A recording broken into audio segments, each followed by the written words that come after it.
Hello everyone, good morning. Myself is Swarnlata. Sorry for the late क्योंकि एक week पहले मैंने अपना YouTube चैनल स्टार्ट किया था, लेकिन घर में कुछ फंक्शंस होने की वजह से वो आगे कंटिन्यू होने में थोड़ा सा डिले हो गया। बट आज मैं पहले आई हूँ आप लोगों के पास कुछ स्ट्रैटेजी लेकर के कि आखिर इस पैंडेमिक सिचुएशंस में हम लोग कैसे इसको हैंडल करें। क्योंकि लास्ट ईयर जो लॉकडाउन हुआ था और लास्ट ईयर की जो कंडीशंस थी, लास्ट ईयर की जो सिचुएशन थी, उसको हम लोगों ने बहुत एंजॉय करके और चूंकि हमारा वो फर्स्ट एक्सपीरियंस था, हम लोग बहुत आराम से लिए और उस लॉकडाउन को काफी एंजॉय किया हम लोगों ने घर पे। मैंने भी किया अपने बच्चों के साथ, अपनी फैमिली के साथ, और बहुत ज्यादा सीरियस नहीं हो पाए हम लोग। इवन देन जब हम लोगों ने स्टार्ट की अपनी क्लासेस, ऑफलाइन क्लासेस जो ऑलमोस्ट अगस्त या सितंबर में स्टार्ट हुई थी, तो फिर भी हम लोगों ने कवर अप किया सारे सिलेबस को। मेरे 11th के सारे स्टूडेंट्स और मेरे 12th के भी जितने भी स्टूडेंट्स थे, उन सभी के सिलेबस को मैंने कंप्लीटली कवर किया on time. No doubt syllabus तो कंप्लीट हो जाती है, लेकिन प्रॉब्लम यहाँ ये होती है कि बच्चों के ऊपर एक लोड हो जाता है, बच्चों के ऊपर एक प्रेशर हो जाता है। क्योंकि जो सिलेबस हम 10 मंथ में कंप्लीट करते हैं, अगर हम उसी सिलेबस को अगर 5 मंथ में कंप्लीट करें तो ऑब्वियसली प्रेशर बहुत ज्यादा बन जाता है on teachers and on students also. तो इस प्रॉब्लम को इस बार फिर से अगर हम लोग करते हैं तो ये अच्छी बात नहीं होगी। तो सबसे पहले तो हम लोगों को इस जो कोविड की जो सिचुएशन, इस बार जो सेकंड आपका स्टेज है, सेकंड जो लहर आई है आपकी, वो बहुत ही ज्यादा डेंजरस है and that completely affects specially for youths. तो वो यूथ्स को ज्यादा अफेक्टेड कर रही हैं, इसलिए हम लोगों को ज्यादा सीरियस होने की जरूरत है। बिकॉज जो हमारे स्टूडेंट्स होते हैं 11th और 12th के, वो सारे टीनेजर्स हैं और दे आर वेरी केयरलेस। वो एक तरह से आप ये कह सकते हैं कि वो बहुत ही केयरलेस होते हैं, क्योंकि उन्हें उतना ध्यान नहीं होता। उन्हें लगता है कि चलो भाई क्लास करना है, ऑनलाइन क्लास अच्छे से नहीं हो पाती है, हम लोग नहीं कर पाते हैं, हम ऑफलाइन क्लास ही आएंगे। हम लोगों को भी प्रेशर देते हैं, नो मैम प्लीज ऑफलाइन करवाइए, ऑनलाइन नहीं होता है। नो डाउट कि ऑनलाइन क्लासेस में परेशानी होती है और काफी परेशानी होती है। बच्चे बहुत ज्यादा अपने प्रॉब्लम्स को कितना भी आप डाउट क्लियरिंग सेशन दे दो, कितना भी आप फैसिलिटीज दे दो, बट फेस टू फेस जो पढ़ाई होती है और जो ऑनलाइन क्लासेस होती है, दोनों में काफी डिफरेंसेस होता है। तो नो डाउट कि ऑफलाइन क्लासेस बहुत ही बेटर है ऑनलाइन क्लासेस के कंपैरेटिवली। बट जो सिचुएशन है, ऐसे में आप लोगों को घर पे रहना ही जरूरी है। आप घर पे रहें, सेफ रहें, क्योंकि अगर आप सेफ रहते हैं तो आप आगे की बहुत सारी प्लानिंग्स कर सकते हैं, बहुत सारे सॉल्यूशंस हम लोगों से भी शॉर्ट आउट करवा सकते हैं। लेकिन अगर आप सुरक्षित ही नहीं रहे, आप स्वस्थ ही नहीं रहे, तो फिर आप कैसे करेंगे। तो इसके लिए हम लोग इस बार जो है जो लास्ट ईयर का एंजॉयमेंट्स था उनको थोड़ा भूलेंगे और इस बार स्टार्टिंग से ही हम लोग कुछ ना कुछ वर्कआउट करते रहेंगे, चाहे वो 11th के स्टूडेंट्स हो या फिर 12th के। क्योंकि 11th वाले स्टूडेंट्स के लिए तो एक बहुत बड़ा जो न्यूज आया गवर्नमेंट की तरफ से कि उनकी एग्जामिनेशंस कैंसिल हो जाएगी, हो गई है और उन्हें एग्जाम में अपियर नहीं होना है। बट एक सेल्फ असेसमेंट टेस्ट है, एक ऑब्जेक्टिव असेसमेंट टेस्ट है। अब देखिए उसकी क्या स्ट्रैटेजी जाती है। तो फिर उन्हें ये पता है कि वो प्रमोट तो हो चुके हैं, तो क्यों ना हम अभी से ही प्लानिंग करें कि नेक्स्ट अब हम 11th की पढ़ाई कैसे करेंगे। तो अगर उनकी ऑफलाइन क्लासेस 1 मंथ बाद भी स्टार्ट होती है तो बहुत प्रॉब्लम नहीं है, वो इजिली इसको हैंडल कर सकते हैं। और जहां तक 12th के स्टूडेंट्स की बात है, तो उन्हें भी बहुत टेंशन लेने की जरूरत नहीं है। अगर आपका 1 मंथ क्लास ऑफ भी रहता है तो भी आपको बहुत प्रॉब्लम नहीं होने वाली है। आप बहुत ही इजिली आफ्टर मई भी, अगर जून से भी स्टार्ट करते हैं, जो कि लास्ट ईयर तो हम लोगों ने सितंबर में किया था, फिर भी सब कुछ कंप्लीट हुआ। लेकिन वैसा नहीं करना इस ईयर।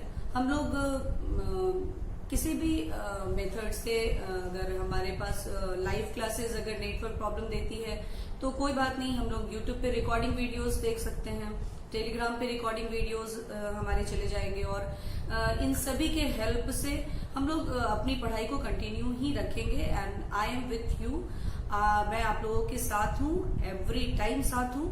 इसलिए इस बार हम लोग स्टार्टिंग से ही अपनी पढ़ाई कंटिन्यू करते रहेंगे। मेरी 11th के जितने भी स्टूडेंट्स हैं जो अभी 12th में आए हैं उनकी होल सिलेबस कंप्लीट हो चुकी है ऑन टाइम। आप लोगों को पता है आपका फिजिकल, इनऑर्गेनिक, ऑर्गेनिक सब कुछ मैंने कंप्लीट करवा दिया है।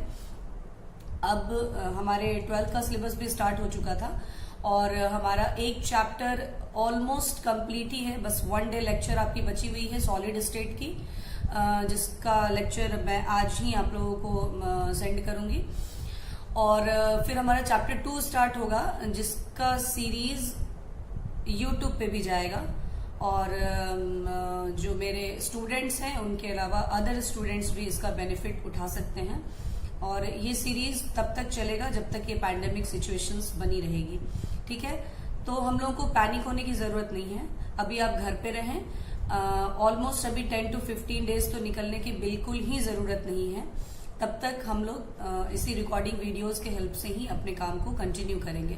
और जहां तक 11th के वैसे स्टूडेंट्स की बात है जिन्होंने अभी तक मुझसे कांटेक्ट नहीं किया, सिर्फ टेलीफोनिक कांटेक्ट है, सिर्फ उन्होंने बात की है कि ma'am I just want to join your class, तो प्लीज आप लोगों से रिक्वेस्ट है कि आप लोग ज्यादा टेंशन ना ले।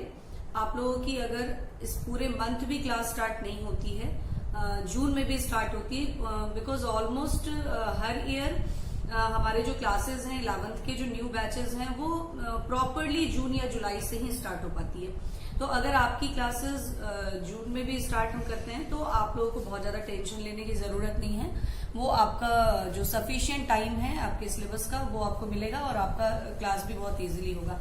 लेकिन हाँ, फिर भी चूंकि आफ्टर 10th, देखिए ये बात मैं आप 12th वाले स्टूडेंट्स के लिए भी कह रही हूँ और जो अभी नए 11th में जा रहे हैं स्टूडेंट्स उनके लिए भी कह रही हूँ कि 10th की जो सिलेबस होती है वो हंसते खेलते और बहुत इजीली हैंडल होती है।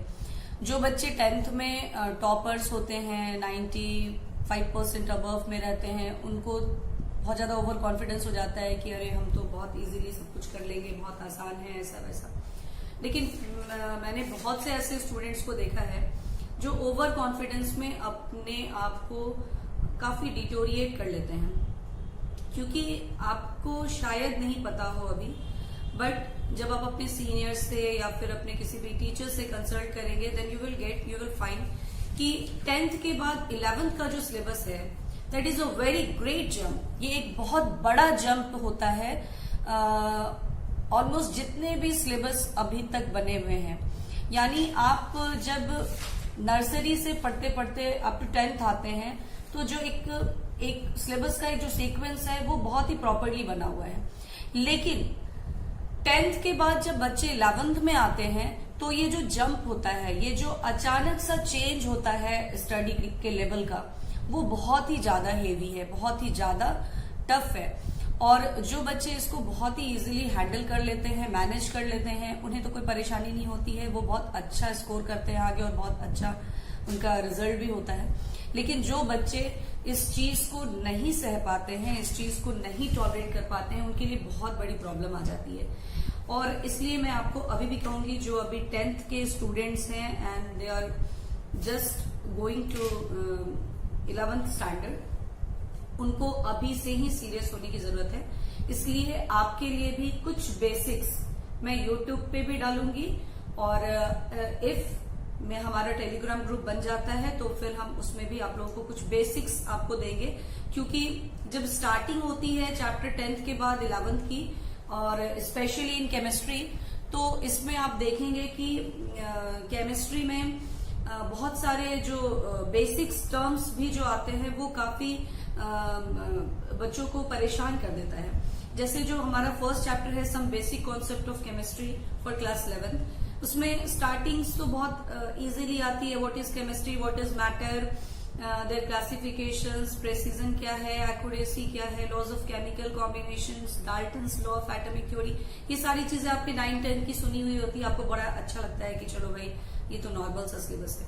बट जैसे ही आप मोल कॉन्सेप्ट या फिर उसके आगे जंप करते हैं केमिकल स्टोकियोमेट्री में, लिमिटिंग रिएजेंट्स के कॉन्सेप्ट्स में, और जब आपको न्यूमेरिकल्स कराया जाता है और खासकर जब हम लोग कराते हैं तो आप लोगों को ऐसा लगता है कि ये क्या हो रहा है, ये क्या केमिस्ट्री हो गया, यहाँ तो बस न्यूमेरिकल ही न्यूमेरिकल है, यहाँ क्या क्या ये आ रहा है। तो बच्चे बहुत ज्यादा डिस्टर्ब होने लगते हैं कि ये तो बहुत ही अजीब सा सिलेबस है और घबराने लगते हैं। बट इसमें घबराने की कोई जरूरत नहीं है, बस आपको ये चीज अभी माइंड में रखनी है, ये बात आपको समझनी है कि आपका सिलेबस 10th के बाद बिल्कुल ही चेंज हो जाता है।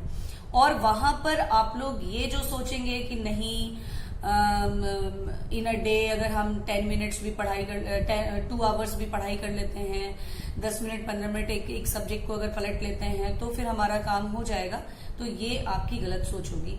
आप लोगों को बहुत ज्यादा सीरियस होना पड़ेगा and you have to give almost 6 to 8 hour in beginning for your study. यानी आपको each subject specially physics, chemistry और जिनका बायो मैथ स्ट्रीम है, जो भी है, 2 आवर्स फॉर ईच सब्जेक्ट तो आपको देना ही पड़ेगा, ठीक है। और फिर धीरे धीरे आप इसको बढ़ाएंगे, क्योंकि आपको जितने ज्यादा आप प्रैक्टिस प्रॉब्लम्स को सॉल्व करेंगे, PYQs बनाएंगे, उतना ही आपका कॉन्सेप्ट क्लियर होगा। और केमिस्ट्री जो आपका सब्जेक्ट है उसके लिए तो स्पेशली बिकॉज आप बहुत बच्चे 11th में सीरियस नहीं रहते हैं, चलो भाई 11th में एग्जाम तो देना नहीं है, चाहे हम बिहार बोर्ड के स्टूडेंट हो या फिर CBSE के हो, तो हम लोगों को एग्जाम देना नहीं है, तो आराम से 12th में हम लोग सीरियसली पढ़ाई करेंगे। लेकिन स्पेशली फॉर केमिस्ट्री मैं आप लोगों को अभी ही बता देना चाहती हूँ कि अगर आप केमिस्ट्री के बारे में ऐसा सोचते हैं कि 11th हम नहीं पढ़ेंगे, आराम से ले लेंगे और फिर बाद में 12th में हम कर लेंगे, तो ये आपकी बहुत बड़ी गलतफहमी है। क्योंकि आप केमिस्ट्री के सिलेबस को अगर हम पर विश्वास ना हो, मेरी बातों पे आपको फेथ ना हो, तो आप अपने सीनियर से कंसल्ट कीजिए, क्योंकि सीनियर स्टूडेंट जितनी अच्छी तरह से आपको एक्सप्लेन करेंगे, जितनी अच्छी तरह से आपको ये सारी बातें बताएंगे, आपको मेरी बातों पे उतना बिलीव नहीं होगा। तो आप उनसे पूछ सकते हैं, आप उनसे समझ सकते हैं कि क्या केमिस्ट्री में आप 11th के सिलेबस को इग्नोर करके 12th में जब फिर से सीरियस होना चाहेंगे तो क्या आप हो पाएंगे? बिल्कुल नहीं। क्योंकि सबसे बड़ी प्रॉब्लम केमिस्ट्री में क्या है कि बच्चे ऑर्गेनिक केमिस्ट्री से बहुत ज्यादा डरते हैं, और ऑर्गेनिक केमिस्ट्री क्लास 11 में तो सिर्फ 2 ही चैप्टर पढ़ना होता है, लेकिन उस 2 चैप्टर का जो बेस है, जो कंटेंट है, अगर उसको आप 11th में नहीं करते हैं तो 12th में आप बिल्कुल ही नहीं समझ पाएंगे। बिकॉज 12th में लगभग 30 to 35% मार्क्स सिर्फ और सिर्फ ऑर्गेनिक केमिस्ट्री से आता है। तो उस 35% मार्क्स को या 30 मार्क्स को कवर अप करने के लिए आपका 11th का कॉन्सेप्ट बिल्कुल ही क्लियर होना चाहिए, और उसको करने के लिए आपको सीरियस होना पड़ेगा। तो इसलिए जो 11th के स्टूडेंट्स हैं या फिर जो 12th के स्टूडेंट हैं, आप सभी लोग सीरियसली अगर अभी से भी अपनी स्टडी को प्रॉपरली करते हैं तो आपको कोई परेशानी नहीं आएगी।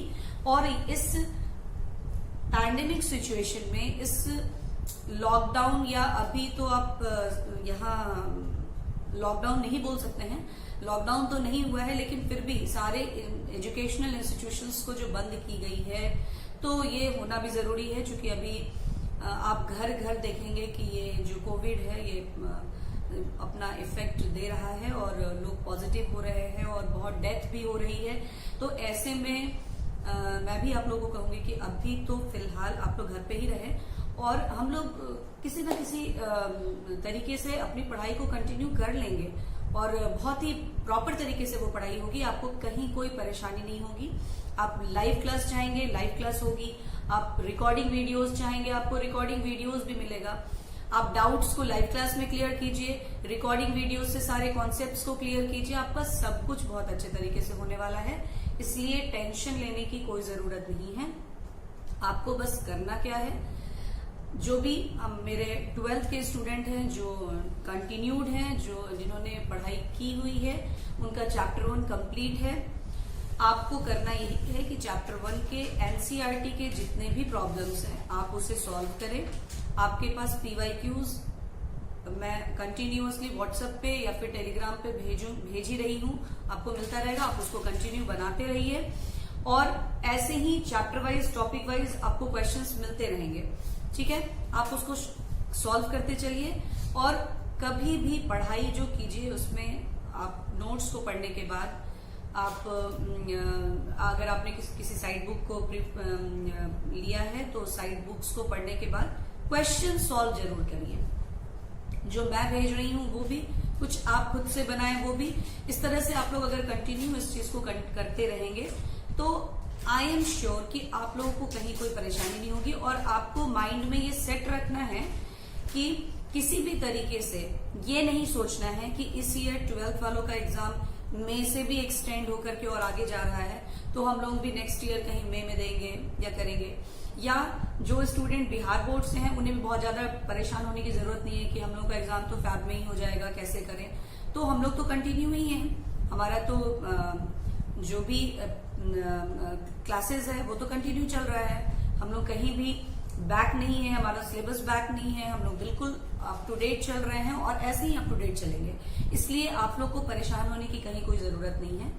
जो बिहार बोर्ड के स्टूडेंट हैं वो भी टेंशन फ्री रहिए, आपका सिलेबस भी टाइमली कंप्लीट होगा। और जो सीबीएसई बोर्ड के स्टूडेंट्स हैं वो भी टेंशन मत लीजिए, उनकी सिलेबस भी उनके साथ ही कंप्लीट होगी और प्लस आपके सारे पीवाईक्यूज भी होंगे, आपके टेस्ट भी होंगे और आप बिल्कुल अप टू डेट अपने सिलेबस को कवर अप करेंगे। और जो 11th के जो अपकमिंग स्टूडेंट्स हैं, जो न्यू स्टूडेंट्स हैं, जिन्होंने अभी कॉन्टैक्ट टेलीफोनिक ही किया है, वो भी टेंशन न लें। आपका भी सिलेबस बिल्कुल टाइमली ऑफलाइन क्लास जैसे ही गवर्नमेंट का या फिर सिचुएशंस हमारे सीटी की सही होती है, आपका भी क्लासेस स्टार्ट हो जाएगा। और तब तक आप भी वीडियोस के थ्रू कुछ बेसिक्स को क्लियर कीजिए। बहुत सारे बेसिक्स जो हैं, बेसिक कॉन्सेप्ट ऑफ केमिस्ट्री की, वो सारी चीजें मैं आप लोगों को दूंगी। आप लोग उसका बेनिफिट उठाइए। और कल से आपका YouTube का सीरीज भी स्टार्ट हो जाएगा, चलता रहेगा। आप उससे जो भी बेनिफिट उठा सकते हैं उसको उठाते रहेंगे। इसलिए अभी जो सिचुएशन है हमारे देश की, पूरे विश्व की, उसको ध्यान में रखते हुए अभी आप लोग अपने घर पर ही रहें, घर पर से ही स्टडी करें। हम लोगों का पूरा सपोर्ट आपके साथ है, ठीक है। आपको सारे syllabus topic wise, chapter wise आपको बिल्कुल ही मिलता रहेगा, बिल्कुल सही तरीके से मिलता रहेगा जैसे ऑफलाइन क्लासेस में होता है। बस आप ड्यूटी यही है कि आप सामने रहते हैं तो थोड़ी डांट पड़ती, आप आराम से इसको करते हैं, हम लोग भी चेक कर पाते कि आप लोग सही में सीरियसली कर रहे हैं या नहीं कर रहे हैं। तो वहां यहाँ तो इस कंडीशन में तो आपको अपना जजमेंट खुद करना है, आपको अपने लिए खुद से ईमानदार बनना है और फिर उसको फॉलो करते हुए सारे जो भी गाइडलाइंस दिए गए हैं उनको फॉलो करते हुए, घर पर रहते हुए, अपने आप को खुद से जज करते हुए अपने सिलेबस को कवर अप करना है। और अपने आप, चूंकि अगर आप एम्बिशियस हैं, आपका एम्बिशन है कि हमको कुछ करना है तो आपको करना है, वो आप खुद करेंगे। ऐसे भी बहुत बच्चे बोलते हैं मैम कुछ मोटिवेट कीजिए, समझ में नहीं आता है, पढ़ते हैं भूल जाते हैं, फिर याद करते हैं, फिर भूल जाते हैं, क्या करें। तो देखिए, ये मेरे या किसी भी और के कहने समझाने से कुछ नहीं होने वाला है। जब तक आपका खुद का चैलेंज नहीं होगा खुद के लिए, जब तक आप अपने आप के साथ सीरियस नहीं होंगे, अपने आप को चैलेंज नहीं करेंगे कि नहीं मुझे करना है तो करना है, at any cost I have to do, जब तक आप इस चीज को नहीं समझेंगे कोई आपको मोटिवेट नहीं कर सकता। इसलिए आपका मोटिवेशन खुद आपके अंदर है, आपको खुद से सीरियस होना है, खुद से समझना है कि हम लोग कैसे प्लान अप करें, कैसे प्लान करें कि मेरा जो अभी समय बचा हुआ है, क्योंकि अभी आपके पास बहुत समय है, आपके पास पूरा का पूरा समय ही बचा हुआ है ना। आप अगर अभी से भी अपने रूटीन्स को फॉलो करते हैं, अपना एक रूटीन बनाते हैं for each and every subject, तो आप इजीली कर लेंगे, ठीक है। तो आपको कुछ भी टेंशन लेने की जरूरत नहीं है। आप सबसे पहला तो ये करें कि ऑल सब्जेक्ट्स पे फोकस करें। ऐसा नहीं कि केमिस्ट्री है तो बस केमिस्ट्री पढ़ रहे हैं, फिजिक्स है तो सिर्फ फिजिक्स ही पढ़ रहे हैं, केमिस्ट्री अच्छा नहीं लग रहा तो उसको नहीं पढ़ना है, फिजिक्स अच्छा लग रहा है तो वो करेंगे, फिजिक्स टफ लग रहा है तो वो नहीं पढ़ते हैं केमिस्ट्री। ऐसा नहीं होना है आपको।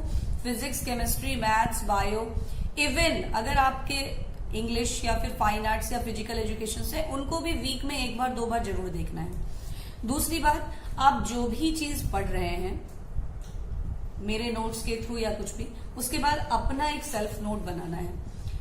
उसमें आपके बहुत ही इंपॉर्टेंट पॉइंट्स होंगे जो आप नहीं कर पा रहे हैं, बार बार भूल जाते हैं, उनको शॉर्ट आउट करके रखें, ताकि जब आप रिवीजन करें तो आप उसको देख लें कि ये मुझसे नहीं हो पाता है, इससे मुझे करना है।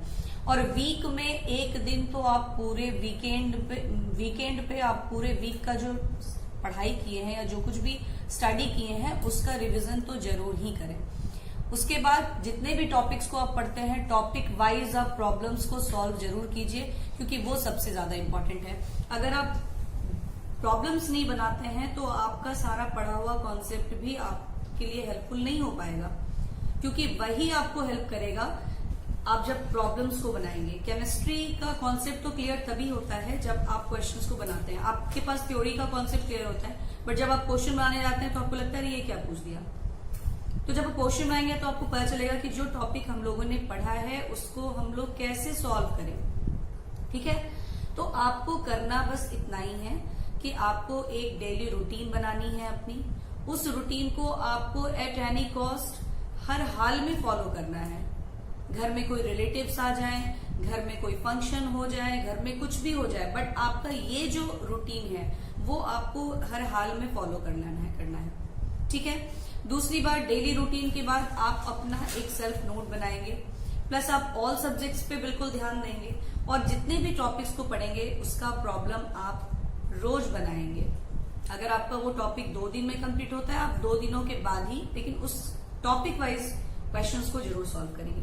अगर आप इन बातों को फॉलो करते हैं तो आपके लिए सिलेबस को कवर करना बहुत टफ नहीं होगा, ये बहुत इजीली आप हैंडल कर लेंगे। ठीक है, और 11th वाले स्टूडेंट्स भी, आप लोगों को भी अभी से ही थोड़ा सीरियस होने की जरूरत है। आप अभी से ही पढ़ाई को, 12th के सिलेबस को बहुत ही सीरियसली लें, और आप भी इन सारे नॉर्म्स को या सारे रूल्स को फॉलो कीजिए, आपका भी बहुत अच्छा चलेगा सिलेबस। ठीक है, तो आज भी एक YouTube सेशन होगा, और आप लोगों को उसमें सॉलिड स्टेट की एक टॉपिक, जो लास्ट टॉपिक आपकी है, electrical and magnetic properties of the solid, उस टॉपिक को मैं अपलोड करूंगी। आप लोग YouTube पे भी देख लेंगे, और टेलीग्राम जो ग्रुप है उस ग्रुप पे भी आपको ये वीडियो जाएगा, आप उसको भी कर लेंगे। Okay, thank you.